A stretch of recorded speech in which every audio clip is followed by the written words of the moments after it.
Welcome back. સુરેન્દ્રનગરથી મહત્વના સમાચાર. સુરેન્દ્રનગરમાં સાયલાના ચોરાવીરામાં ગેરકાયદેસર કાર્બોસેલની ખાણમાં ભેખડ ધસી પડી.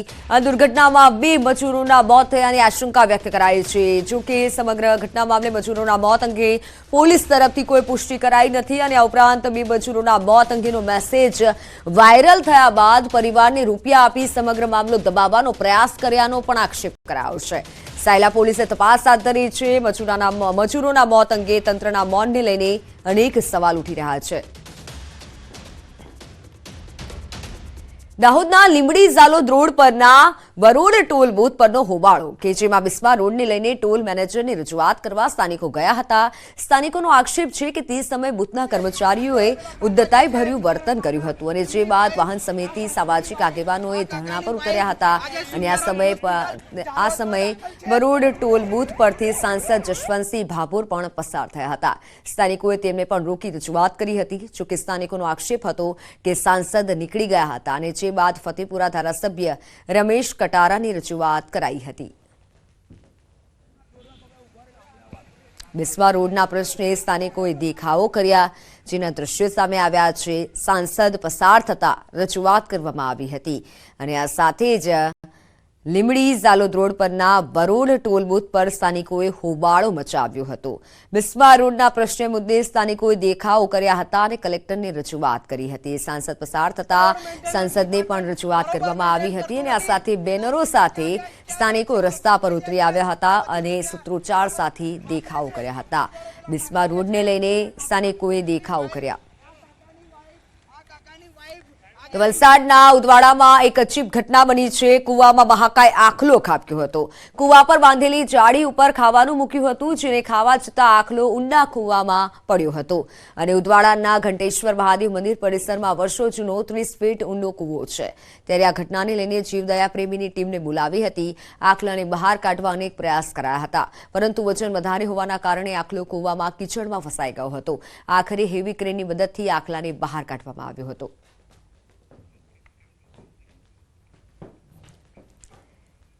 તો સમાચારોમાં હાલ બસ આટલું જ. રજા આપશો. નમસ્કાર.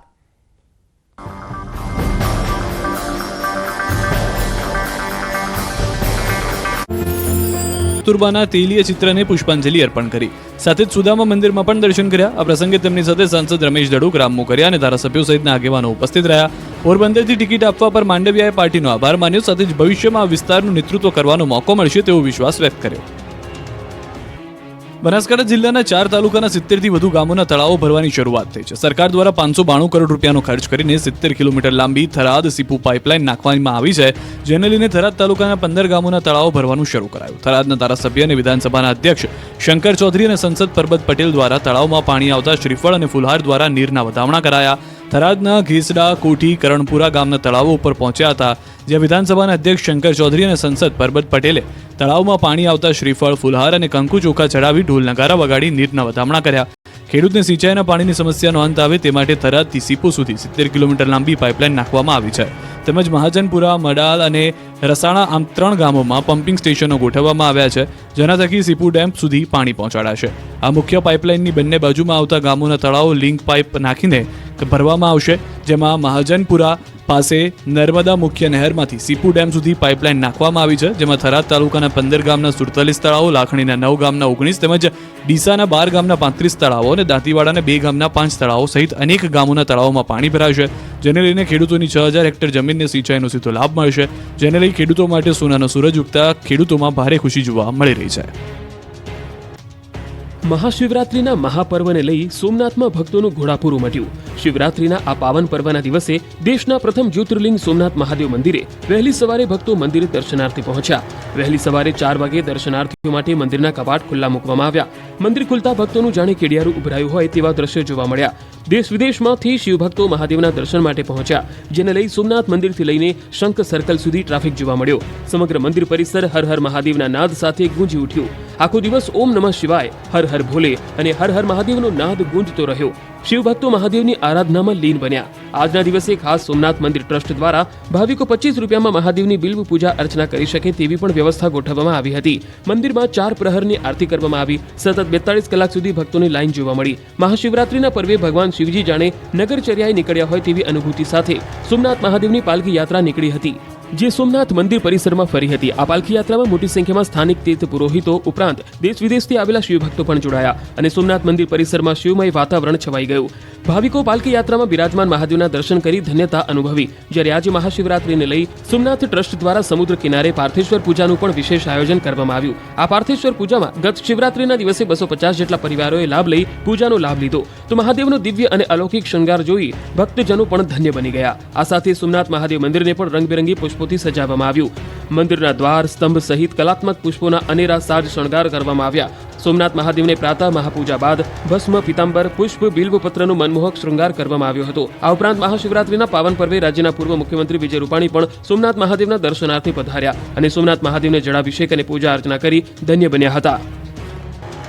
મહાશિવરાત્રીના પાવન પર્વે સોમનાથમાં શ્રદ્ધાળુઓનું ઘોડાપુર ઉમટ્યું. ભક્તો દર્શન કર્યા બાદ પ્રસાદનો લાભ લઈ શકે તે માટે ભંડારા પણ ધમધમી રહ્યા છે.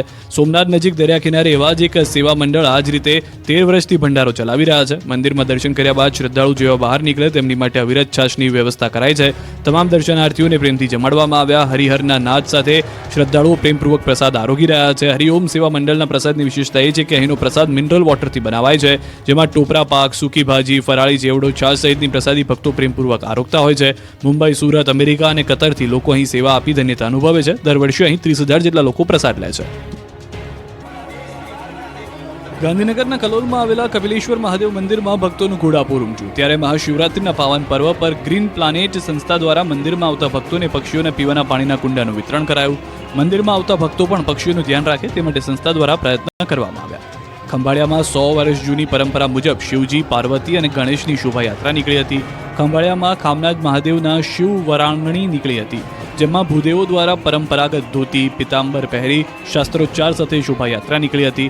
200 કિલો ચાંદની પાલખી સાથેની આ શિવ વર્ણાંગીની નીકળી ઢોલ, નગારા, ભજન અને ભક્તિ સાથે સમગ્ર ગામમાં ફરતી હતી. ત્યારે સુરતમાં પણ શિવ મંદિરોમાં ભક્તોનું ઘોડાપુર જોવા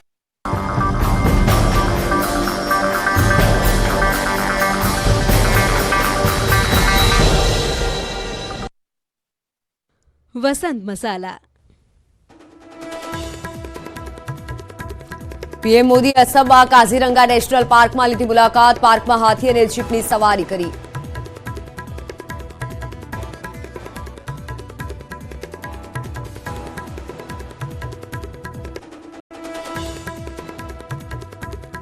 તો આ તરફ છોટાઉદેપુરમાં પાણીની પારાયણ અત્યારથી જ શરૂ થઈ છે. ઉનાળામાં લોકોને પાણી નથી મળી રહ્યું.